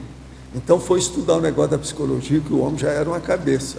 Foi lá que eles criaram o centro do processo do psicograma. Ele era professor do assunto. Quando ele veio para o Brasil, pediram para ele fazer de alguns caras. Mas aí, o governo ficou sabendo, foi atrás, acabou com o negócio todo. Tinha um cara que era um político, ele me falou que tinha feito o negócio dele e falou que esse cara não é confiável. Era um tal Robertão, que já morreu esse cara. Era um político, parece que era de São Paulo. Robertão. Ele tinha feito o psicograma dele. Agora, outra coisa, quando ele chegou, o povo não sabia bem o que era aquilo, ficou entusiasmado. Então, a Confederação da Indústria de São Paulo pediu para ele fazer consciência orgânica para algumas pessoas. Foi o gado que deu, tudo veio contra ele. Agora, queimaram os livros dele todos. Ele tinha livro, eu nunca vi o livro dele. O negócio é sério. Eu não sei se ele ainda está vivo, por isso que eu nunca procurei na internet com o nome dele, nem nada. Eu fico calado só. Porque o homem sofria demais, o povo tudo já estava com uma certa idade. Ele assistia meus cursos, sentava aí, ninguém sabia quem era. Eu cheguei a apresentá-lo a algumas pessoas do Instituto do Rio, mas era tudo escondido. O plano dele era fazer um centro de estudo de qualidades especiais, quer dizer, as pessoas com superdotadas, etc., de vários tipos. Mas isso ele nunca conseguiu fazer. Agora, os japoneses são 5 turmas atrás dele. Algumas pessoas, por exemplo, queriam anular a vida dele. Então, a Igreja Católica queria que ele voltasse para a igreja, porque ele chegou a ter um pé lá dentro, igual o Jaime, sabe? Entrou lá. Então, eles queriam dar para ele um negócio de bispo, qualquer coisa nesse sentido, e ele, fugindo de todo mundo. Agora, ele tinha medo de ser assassinado, porque ele via as coisas como é que era. No Brasil, ele não tinha segurança.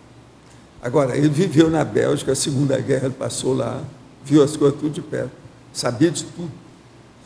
Agora, é uma lástima, né, isso tudo. Um dia, eu acho que a psicologia vai ressuscitar o psicograma. O engraçado é que é chamado também de psicógrafo. É igual a psicografia. Não, tem uma série de dicionário de psicologia. É a área da psicologia que é a psicometria. Tem muita coisa sendo desenvolvida nisso. O que falta é fazer algo numa coisa só. Uma junção do processo da psicometria, quer dizer, psicometria não o que a gente estuda como um fenômeno, né? O pessoal aqui conhece mais, mas essa linha que seria o paralelo à conscienciometria. Mas o processo é esse, são os americanos, são os judeus que não querem isso. Porque tem muita psicometria, mas está pulverizado, quer dizer, tem para qualidade de vida, para inteligência. Fazer um psicograma de uma porção de líderes judeus e publicar? Não, aquele negócio do... O segredo é a alma do negócio, ninguém sabe quem são eles. É que se gritar, pega lá, não fica um, né? Então... Agora, um dia nós vamos ver o psicograma funcionando. Aí eles vão ver que tem o conscienciograma há muitos anos, muito pior do que isso. Oi. Denise, parabéns pelo seu verbete. Oi. Oi. Oi.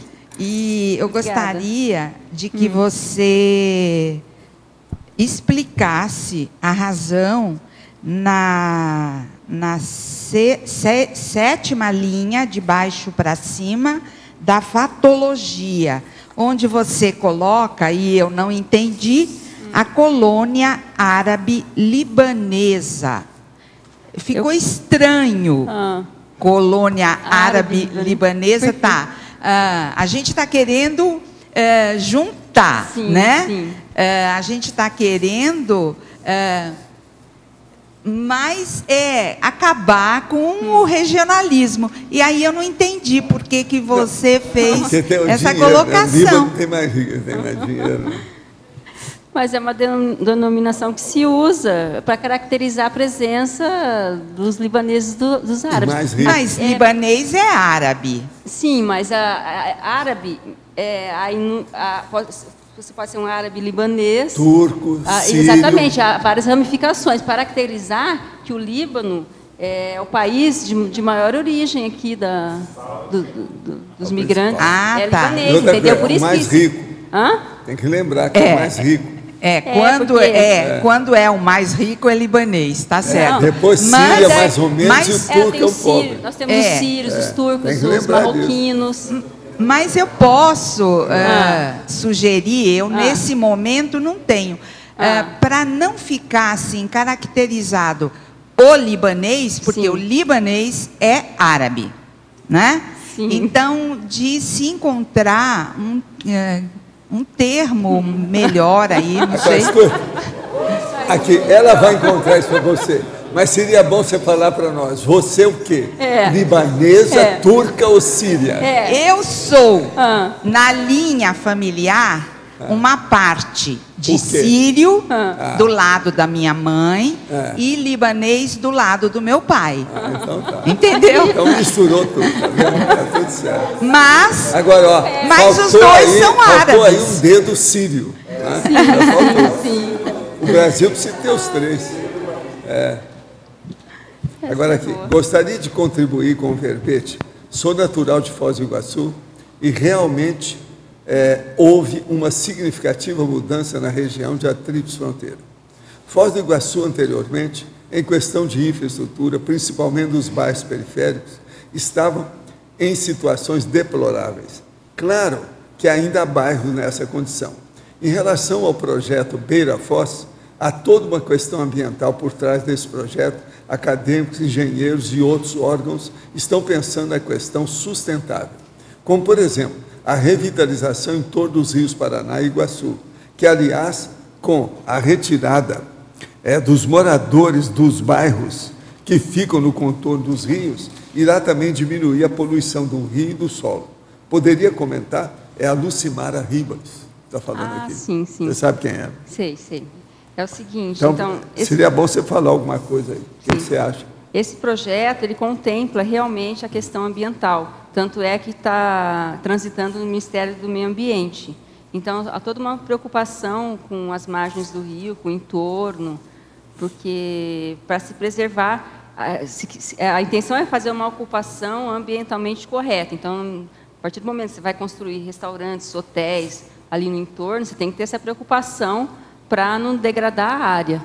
Então, realmente, o projeto contempla essa parte ambiental, isso que eu posso dizer, né? Eles estão estudando o impacto que essas construções poderiam trazer ali na área. Ainda sob o massacre na escola dos Estados Unidos da América, a dessoma dessas 20 crianças é considerada acidente de percurso? Estava no lugar errado e na hora errada? Não é acidente de percurso, é marco-PK destrutiva. A marco-PK, isso é expressão até que os americanos criaram, que é o processo da psico que funciona, quer dizer, o efeito físico que destrói a pessoa. Então, tem muita marco-PK destrutiva. Não é só assim, mas tem aquelas, por exemplo, da pessoa que pega fogo. Alguma coisa pega fogo, ela morre carbonizada. Isso tudo também é marco-PK. Outra coisa que tem muito marco-PK aqui no Brasil é despacho da Umbanda, Quimbanda, esse povo todo que mata os outros também. Porque tudo tem processo homicida nesse despacho. Então, isso tudo é marco-PK. Denise, aqui, B. Sim. Página 18, sindromologia. A síndrome da ectopia afetiva, com relação ao título do verbete, eu gostaria que você comentasse. Outra pessoa já perguntou isso. Então, é a síndrome do chamado amor errado. Então, é um apego, um amor a uma ideia, uma ideologia, uma pessoa, que ele é ectópico, é como se fosse errado, nesse sentido, né? E esse, no contexto de reurbanização, no contexto de presença de cons réus, isso é bastante comum, né? Você ter um amor errado. Isso não só em relação a pessoas, né? Como a ideias também. Um apego fanático a uma ideia. Nesse sentido que eu trago aqui a síndrome. Denise? Oi. Hoje está difícil fazer perguntas. Mas está muito concorrido. Parabéns aí. Obrigada. Assim, isso aqui é uma verdadeira volta no túnel do tempo. E todas as perguntas que vêm surgindo, a gente vai lembrando desde que chegou aqui em Foz, né? Exatamente. Então, eu estava olhando com relação ao estudo, né? Nós tivemos 4, 5 pessoas que em 95, 96 foram para o Paraguai para estudar, né? Ah, você estava no meio. Eu fui uma dessas daí. E, assim, a gente teve... A escola lá foi fantástica. Nós tivemos professores de 7 países diferentes, né? Uma coisa que no Brasil a gente não encontrava. Por outro lado, nós levamos 10 anos para conseguir fazer a validação do diploma e nós só conseguimos na UFMG.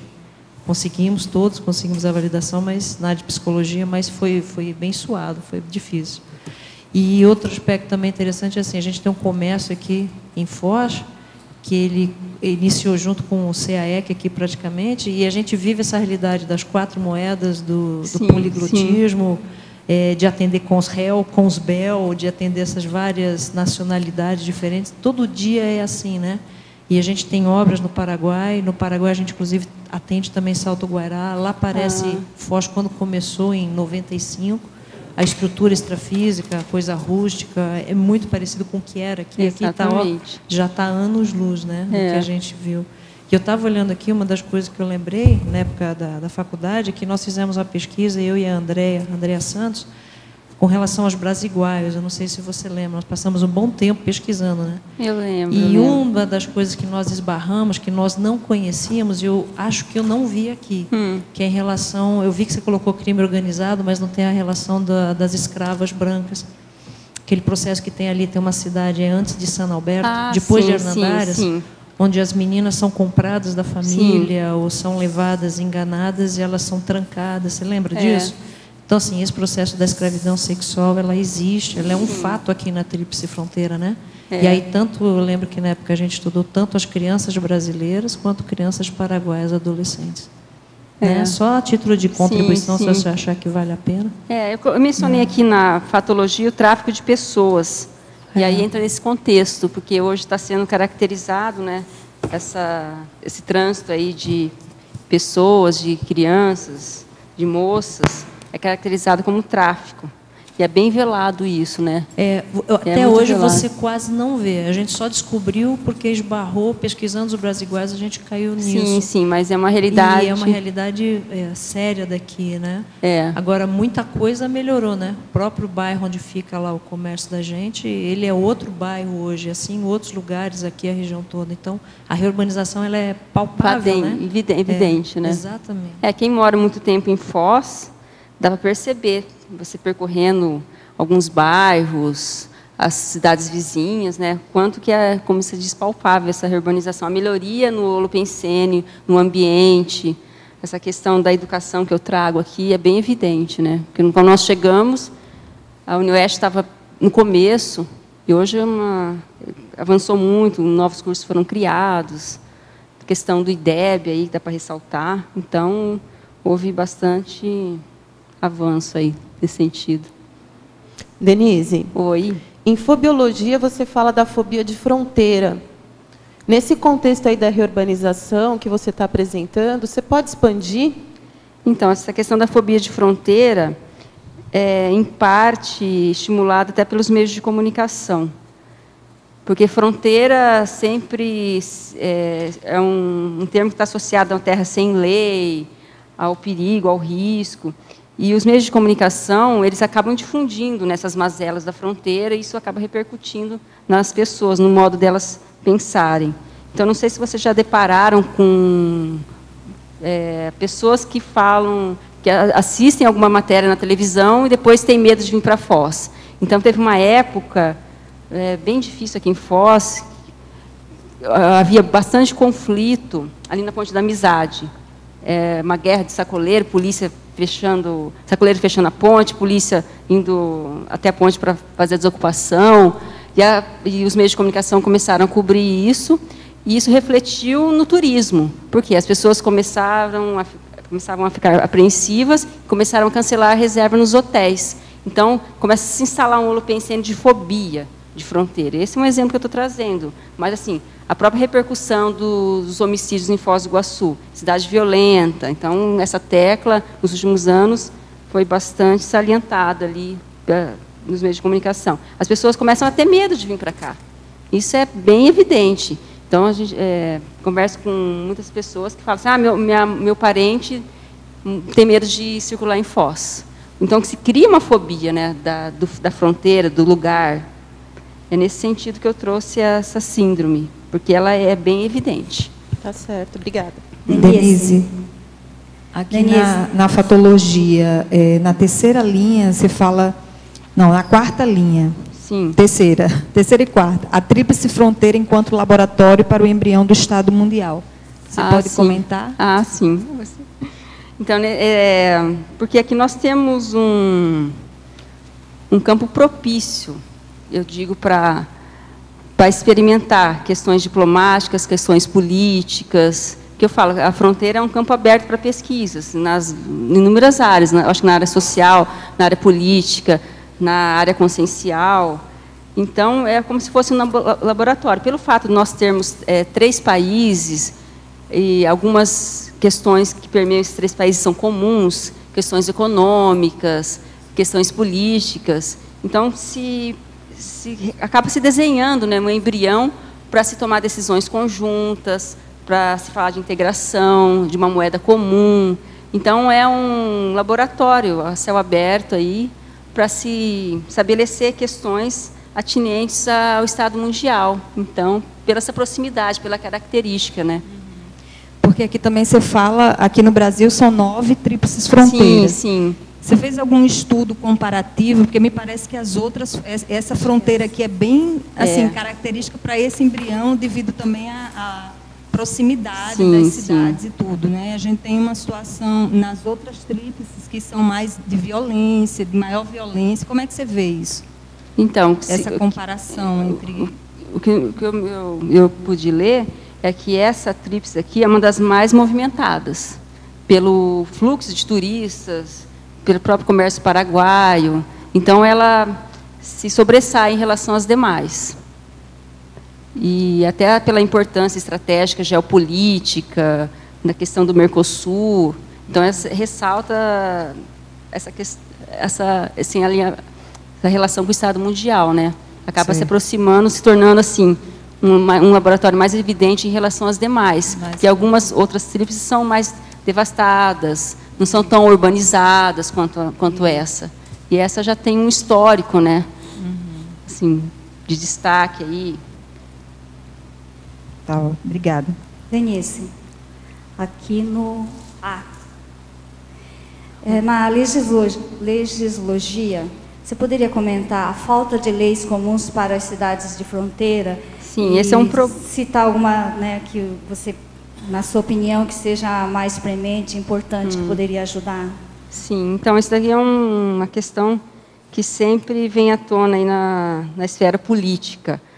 Por exemplo, hoje, se você sair daqui de Foz do Iguaçu para Porto Iguaçu, você tem que enfrentar uma fila, entregar sua identidade, sendo que há um dispositivo para se viabilizar um fluxo mais constante ali, um fluxo mais rápido você cruzar, né, a fronteira. Então, aqui em Foz, de Brasil e Argentina? Brasil e Argentina, exatamente. Por que não se cria uma carteira da identidade do morador fronteiriço? Já alguns projetos nesse sentido já foram discutidos, mas ele não vai adiante. Então, há uma carência muito séria de leis comuns para a fronteira, porque, se não, a partir do momento que essas leis não são estabelecidas, nós dependemos muito das decisões tomadas pelo Congresso Nacional, pelo governo federal, e as cidades não têm autonomia, às vezes, para estabelecer essas leis, e elas fazem muita falta. Então, eu estou dando um exemplo, se tivesse uma carteira do morador fronteiriço para cruzar a Argentina, então nós poderíamos transitar com mais rapidez para Porto Iguaçu, porque todo dia você vai lá, ele vai ter que digitar teu nome. Sim. Então, tem que ter um trânsito mais fluido, né? Isso é um exemplo, mas há inúmeros outros que, se houvesse essa autonomia de se criar essas leis comuns, então nós não teríamos tanta dependência burocrática de um Congresso, de um governo federal. Isso atravanca muito a região, na verdade. Okay, obrigada.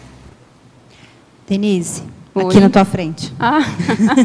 Primeiro, parabéns pelo verbete. Obrigada. Tá? Acho que envolve todo mundo, né? Todo mundo quer participar, quer comentar. E nessa linha de raciocínio aqui da reurbanização, eu lembrei desse novo shopping que vão construir lá na rodovia das Cataratas. Você tem alguma notícia sobre isso daí? Você já ouviu falar? Das Cataratas? Não. Em frente ao Mabu. Esse daí não estou sabendo. Não conhece. Hein? Vocês estão adiante agora.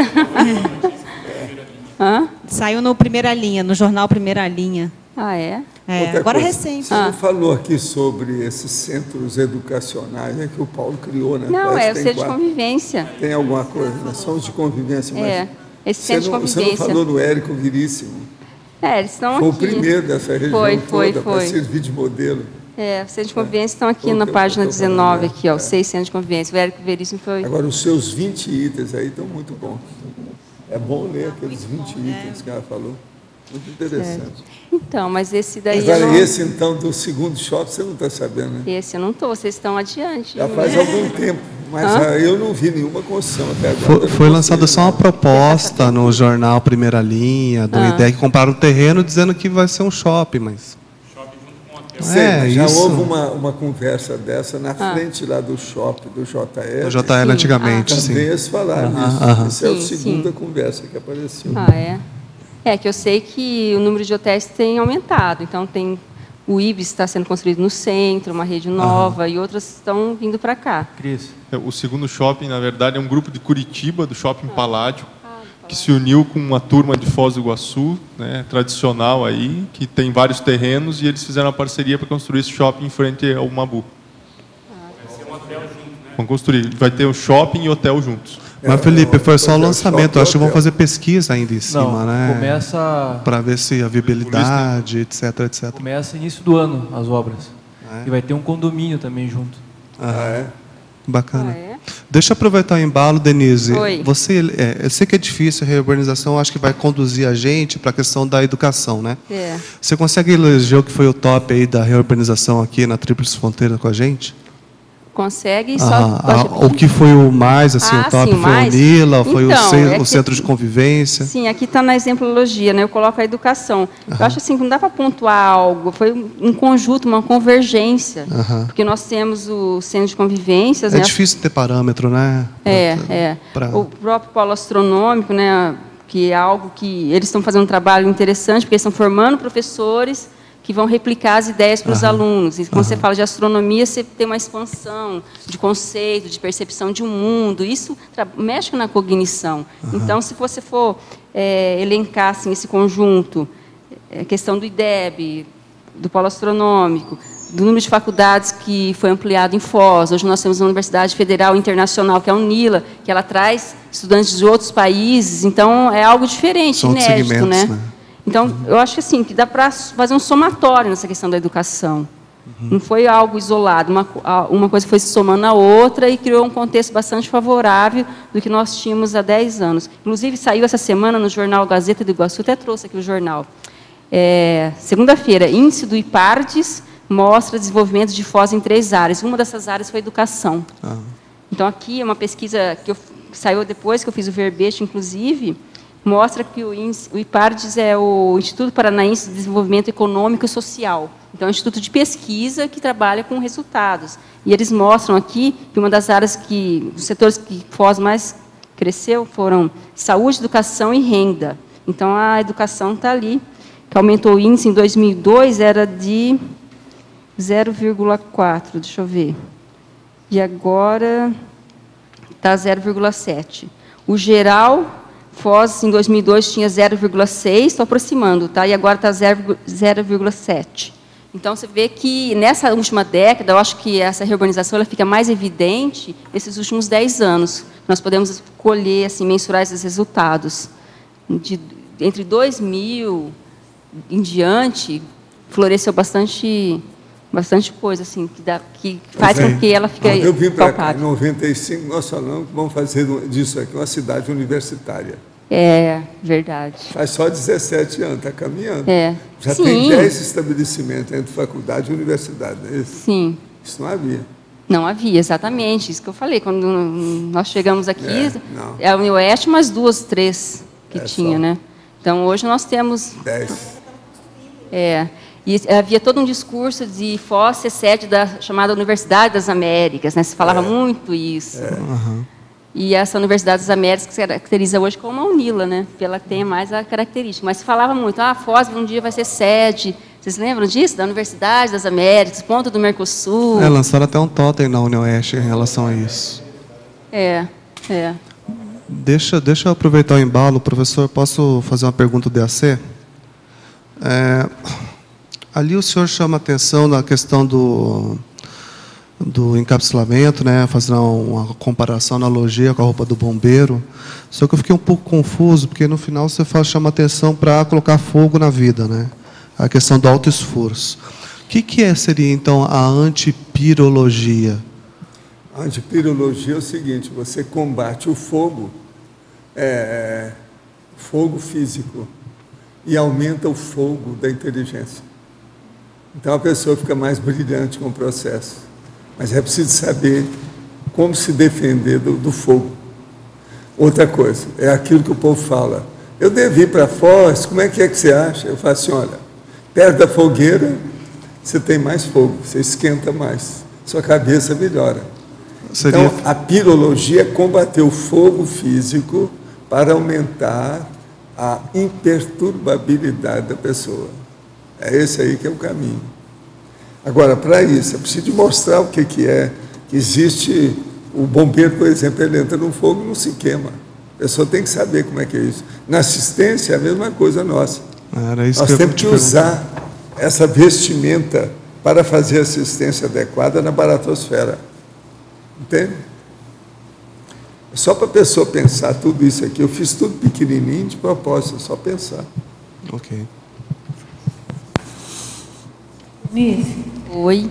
Na taxologia, você podia explorar mais, não sei se você tem números, o item 8, construção, e o item 17, super safra? Ah, sim, a construção.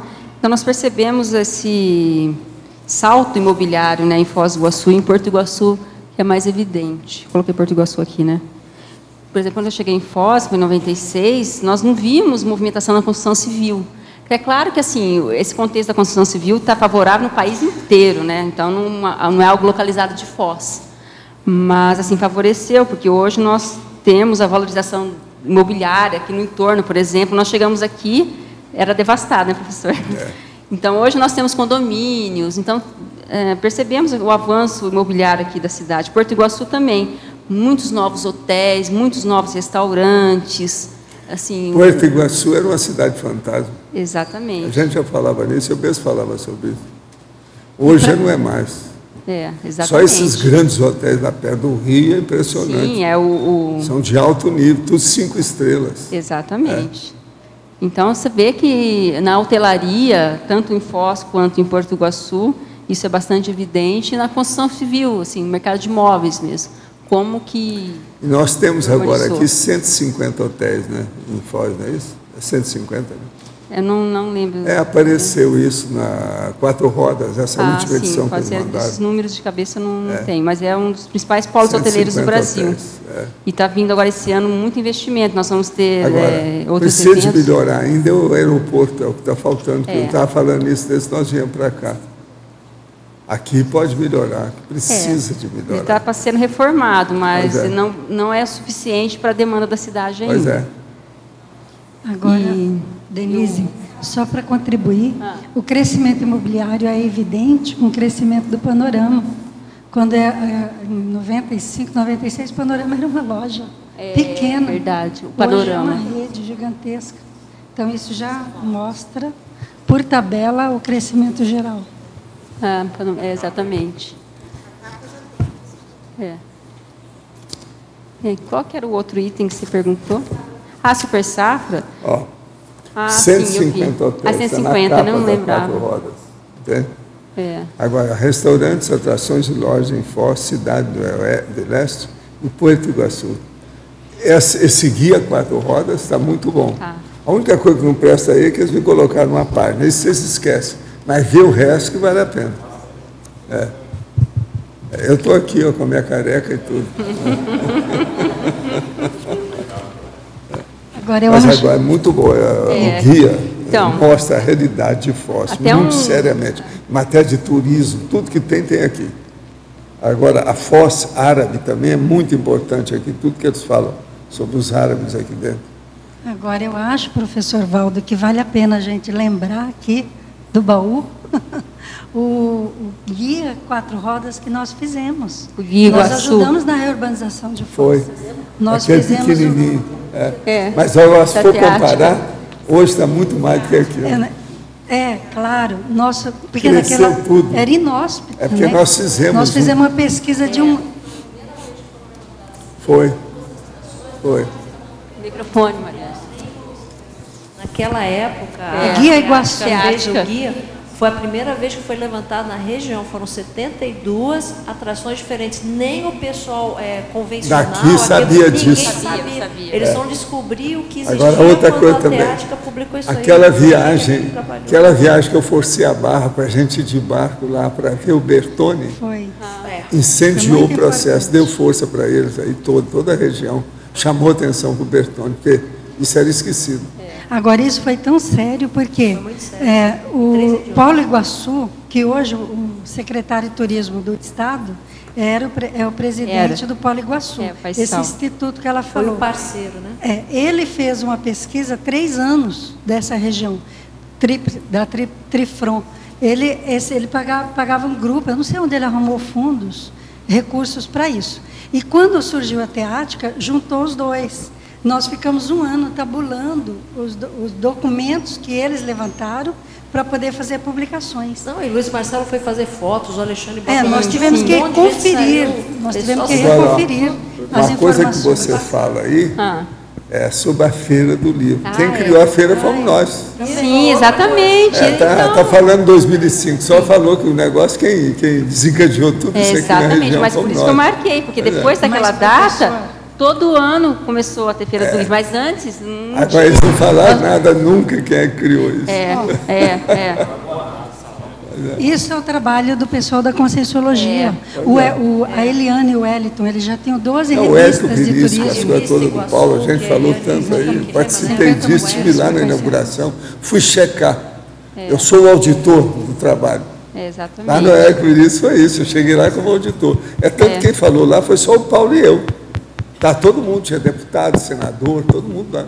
Exatamente. Quem falou fomos nós, que a criação nasceu disso. Então a gente vê a importância do trabalho da Conscienciologia, a repercussão do nosso trabalho assim, em prol da cultura. Né? Fala em Foz, eu tenho falado com o Pedro que eu choro muito as minhas mágoas, que hoje eu não posso estar fazendo meus documentários.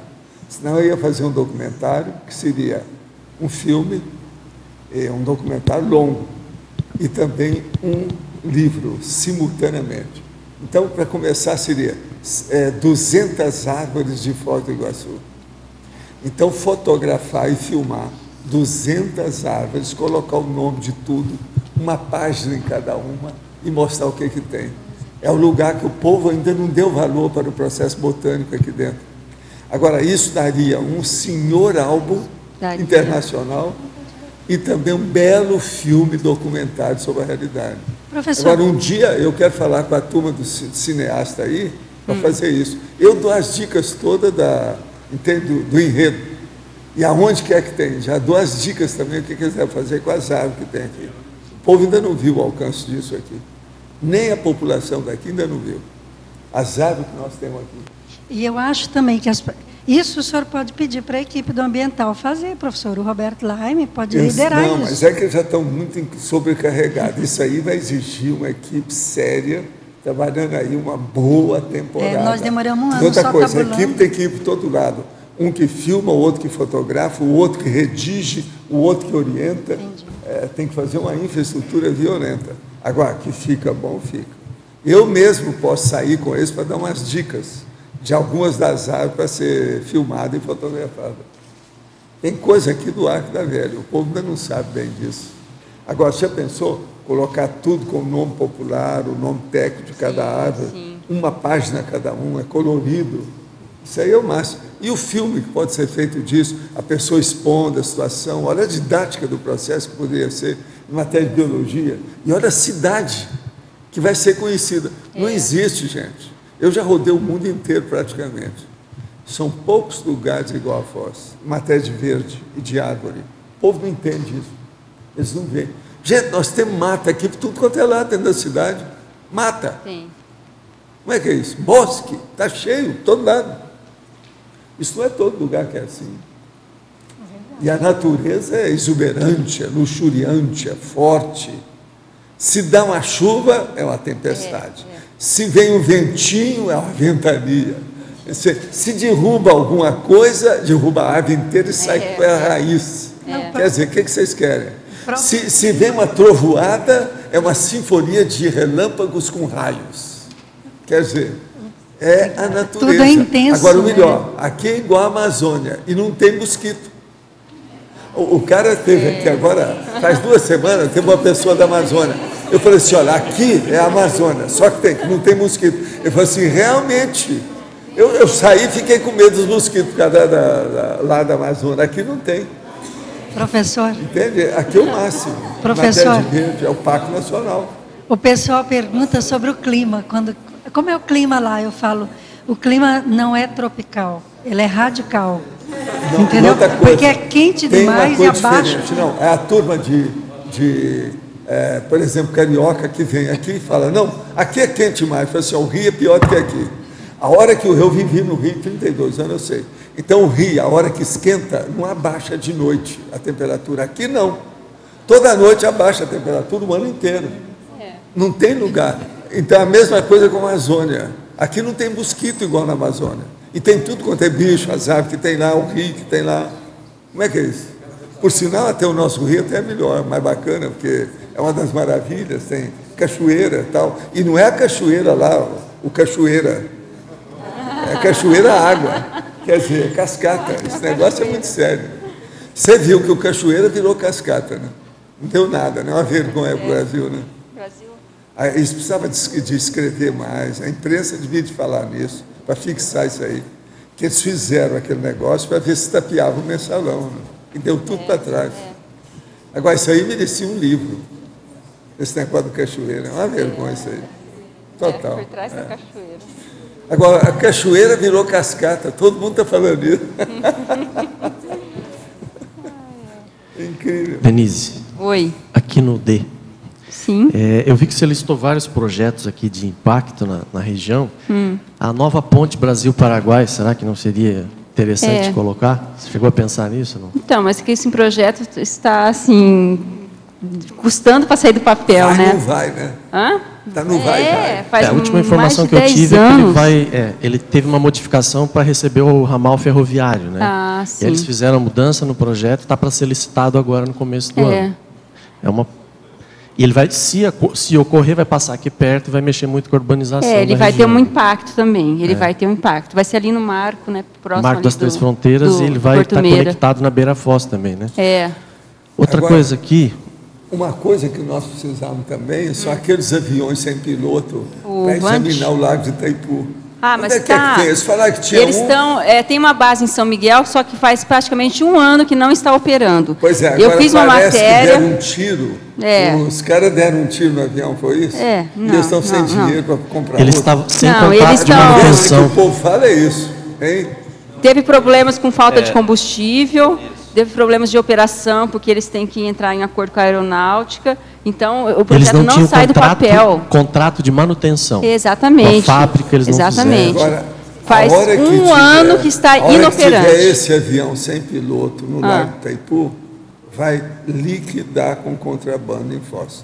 Que o que falta aqui hoje é só o Lago de Itaipu. Sim, resolver o problema do lago. Eu conversei com várias pessoas da região, gente que sabe, eles falaram a mesma coisa. Sim, mas, professor, o avião existe, só que está inoperante por incompetência. Disseram que não foi isso, não. É a manutenção do projeto. Que deram tiro de metralhadora em cima do bicho. E outra coisa, como custa dinheiro demais, eles ficaram frustrados com o negócio, não arranjaram mais dinheiro. A conversa é essa que está aí, que o povo está falando. Voz do povo, Vox Populi, você já viu, sei lá o que é certo disso.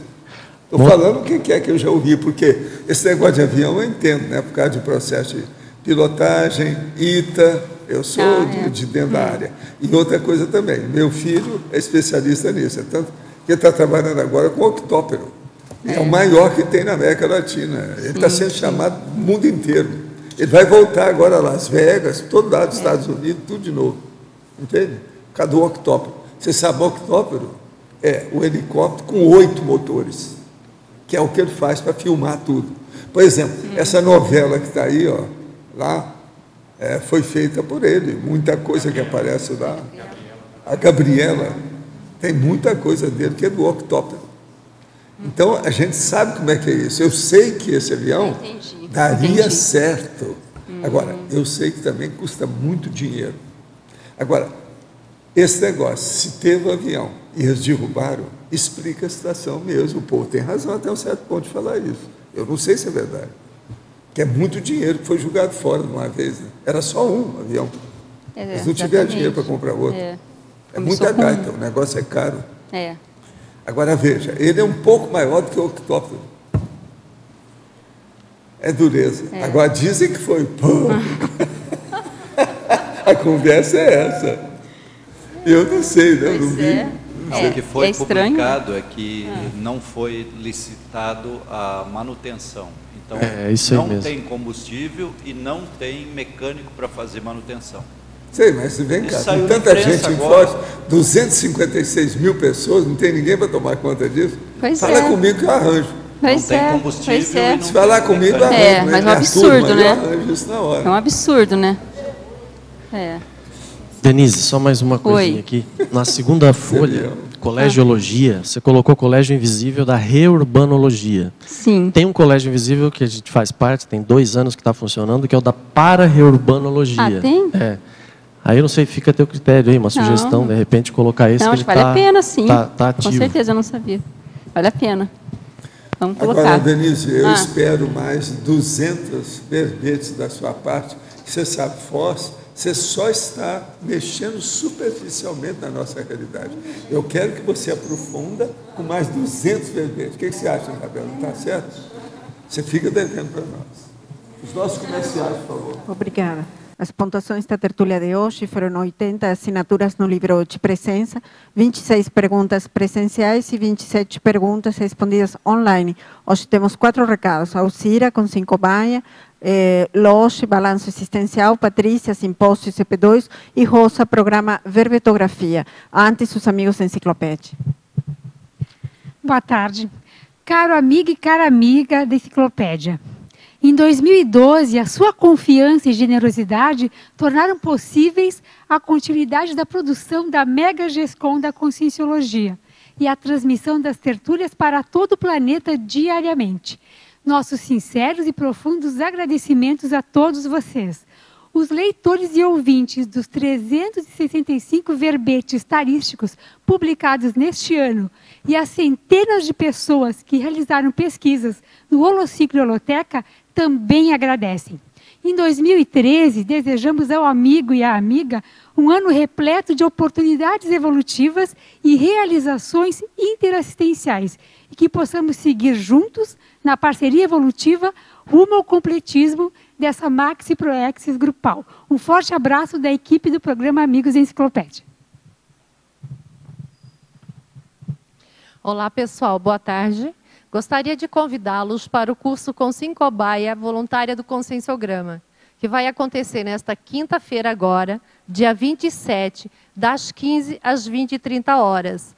Quem tiver interesse de participar, traga já o seu livro Conscienciograma, prontinho de preferência, para aprofundar mais as suas autopesquisas. Obrigada.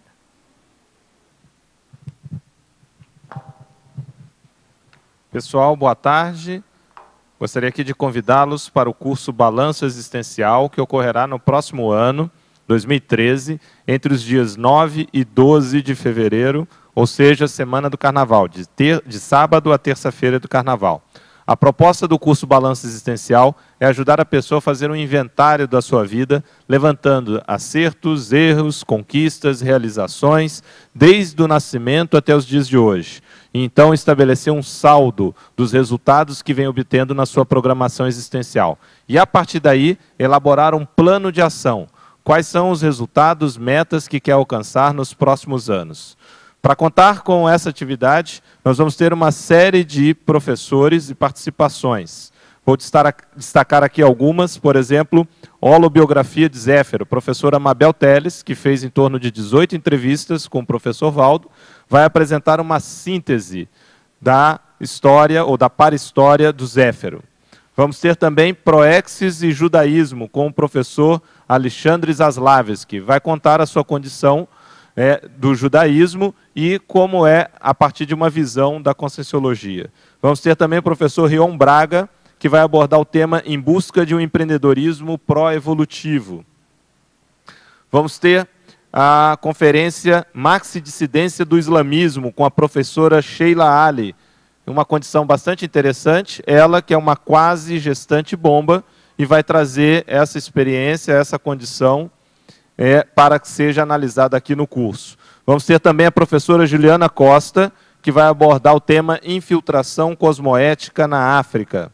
Ela que já está no 3º país, já de experiência lá na África, e vai trazer, então, os estudos sobre essa temática, dentre outras participações. Então, contamos com a presença de vocês, Balanço Existencial 2013. Muito obrigado.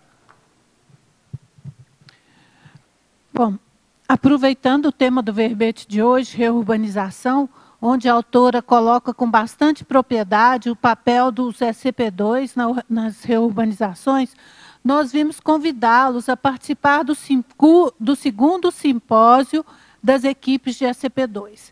Esse evento é um evento de qualificação dos trabalhos de SCP-2. Nós convidamos a todos que estão envolvidos com SCP-2, mas também aqueles que se interessam, porque o evento é um evento aberto. Nesse evento serão apresentadas conferências, trabalhos, teremos debate com os EPICONs e no domingo, no dia 30, nós teremos também a apresentação do programa de aceleração da dispersidade. Aguardamos vocês. Obrigada. Então, boa tarde a todos. No próximo dia 28 de fevereiro, a gente vai ter a aula inaugural do próximo programa Verbetografia totalmente virtual. A gente convida a todos que têm vontade de encaminhar os seus próprios verbetes para a Enciclopédia da Conscienciologia e que moram fora de Foz do Iguaçu, a participarem conosco aí desse novo programa, que ele é dividido em 12 semanas, portanto 3 meses, e a cada semana a gente libera aulas que já estão gravadas e a pessoa assiste no ambiente mudo, no horário que quiser, no momento que puder. E uma vez por semana, que é exatamente às quintas-feiras à noite, de 7h30 às 9h30 da noite, a gente tem uma aula online para tirar todas as dúvidas que ficaram das aulas e também para discutir a produção daquela semana. Se a pessoa não puder estar presente online na aula de quinta-feira, isso não impede que a pessoa faça o programa. Por quê? Porque essa aula online ela vai ficar gravada e vai, então, ser disponibilizada 2 dias depois. Com isso, a pessoa pode enviar a sua pergunta antes da aula de quinta-feira e ouvir a resposta após a aula de quinta-feira. Tá certo? Então, a gente espera que todos vocês que estejam com bastante vontade de fazer o seu verbete pessoal, que participe conosco desse novo programa Verbetografia. A gente aguarda vocês. As inscrições são pelo CAEC 3525-2652. Ok? Obrigada. O verbete da manhã é Conexão Intermissiva, especialidade Intermissiologia, autor professor Rafael Franco. Obrigada, boa tarde a todos.